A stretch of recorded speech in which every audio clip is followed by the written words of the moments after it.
इतने tight tight बच्चे कपड़े पहनते हैं कि झुक ही नहीं सकते। झुके कैसे? क्योंकि झुके तो फटे, इसलिए झुक भी नहीं सकते। जीन्स झुकने ही नहीं देती।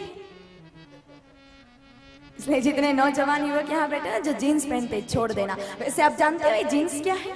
मैं आपको हकीकत बता देती हूँ इस जीन्स की। शायद वो सुनने के बाद आप जीन्स कभी दोबारा नहीं पहनोगे। इंग्लैंड नाम का देश है, नाम सबने सुना है? इंग्लैंड में सफाई कर्मियों के कपड़े बहुत ज्यादा फटते थे। ये जीन्स कहां से आई उसका इतिहास बता रही हूँ। इंग्लैंड में सफाई कर्मियों के कपड़े वस्त्र बहुत ज्यादा फटते थे। वहां की जो गवर्नमेंट है, वहां की सरकार है, वो सफाई कर्मियों को कपड़े दे देकर थक गई।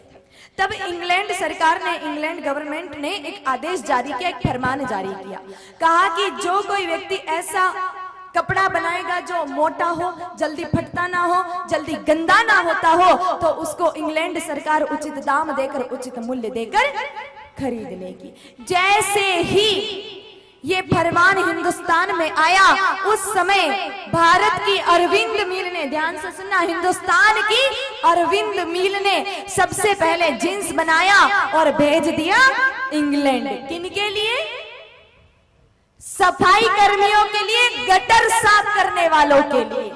तो जितने भी भाई जीन्स पहनकर अपने आप को फतेह सिंह दरबार, और जितनी बेटियां जीन्स पहनकर अपने आप को महारानी विक्टोरिया समझती है ना, उनकी औकात गटर साफ करने वालों से ज्यादा की नहीं, क्योंकि ये पोशाक ही उनकी है, ये बनाई ही उनके लिए गई थी। इसलिए अगर आप अपने आप को गटर साफ करने वाला ना समझो तो जीन्स बिल्कुल भी मत पहनना।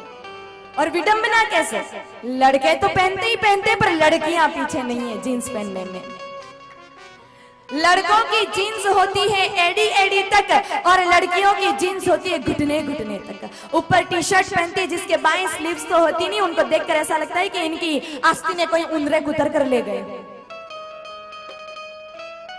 बेटियों को कभी भूल कर भी जीन्स नहीं पहनना चाहिए। एक बार बेटे खुद को गटर साफ करने वाला समझ के पहन ले, कोई बात नहीं, लेकिन बेटियों को नहीं पहनना चाहिए।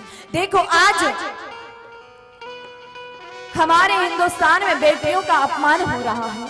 रोज अखबार उठाकर देखें तो लगभग 70% खबरें हमको बलात्कार की, दुष्कर्म की और छेड़छाड़ की मिलती है। रोज अगर सुबह सुबह टीवी खोल कर देखे तो सुबह सुबह ही दिमाग खराब हो जाता है। इतनी खबरें बलात्कार की, दुष्कर्म की, छेड़छाड़ की आती है। क्यों? पहले नारियों का इतना सम्मान होता था, आज ऐसा क्यों हो रहा है? मैं ये तो नहीं कहती कि सारा दोष बेटियों का है, नहीं, लेकिन 70% गलती सिर्फ लड़कियों की होती है।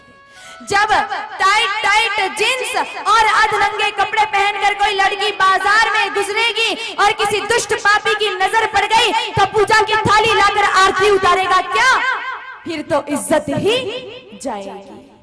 कुछ पढ़े लिखे लोग नहीं मानेंगे, ये 21वीं सदी है, इसमें ऐसा कुछ भी नहीं होता है। लेकिन मेरे भाई बहनों याद रखना, सदी चाहे कैसी भी हो, जमाना चाहे कोई सा भी हो, लेकिन अगर घर के आंगन में आपने भोजन की थाली खुली छोड़ रखी है ना, तो कुत्ता तो मुंह मारेगा ही मारेगा। इसमें कोई सदी या जमाना कुछ नहीं कर सकता। ये दोष कुत्ते का नहीं, ये दोष तो हमारा है। थाली को खुला क्यों छोड़ा?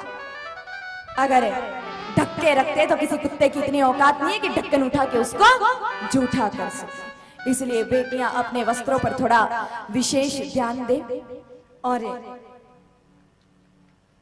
इस तरह के कपड़े बिल्कुल ना पहने।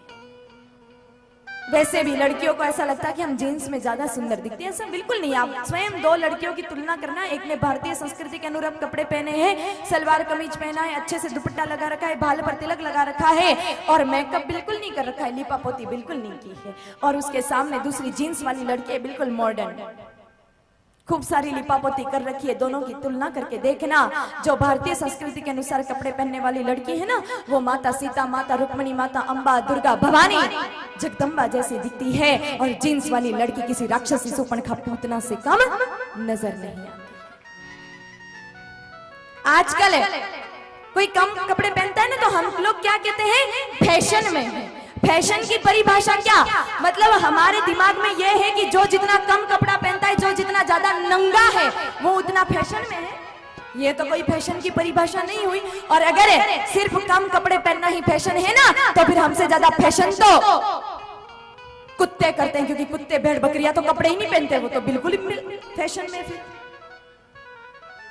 देखो इस दुनिया में सबसे ज्यादा अगर कीमती कोई है तो वो है इज्जत, और जो जितनी कीमती होती है ना उस चीज को उतना ढक के रखा जाता है, सबके सामने प्रदर्शित नहीं किया जाता है।